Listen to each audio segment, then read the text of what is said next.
Acara ini disponsori oleh Pemirsa kewentenan tenaga kontrak ring buleleng sayan akeh. Rau mangkin wilangan nyani sampun mesai ring kewentenan aparatur sipil negara ASN. Selanjutnya ini pemerintah pusat kauningin pacang medalang kebijakan anyar untuk melarang pemerintah daerah ngewewehin tenaga kontrak.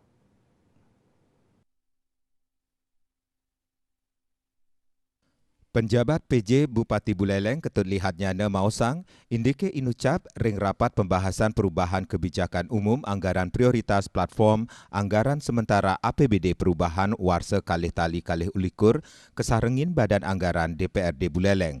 Lihatnya ne ngewawahin anutin surat edaran Kementerian Pendayagunaan Aparatur Negara Reformasi Birokrasi warsane mangkin pemerintah daerah ngerarang ngerekrut tenaga kontrak sane anyar.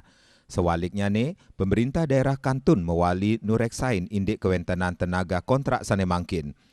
Pendataan inucap wantah pina ke tahap awal ring sejeroning pengangkatan data Badan Kepegawaian Negara. Selanturnya ni, wau kemargiang usulang pengangkatan pegawai pemerintah antu perjanjian kerja P3K.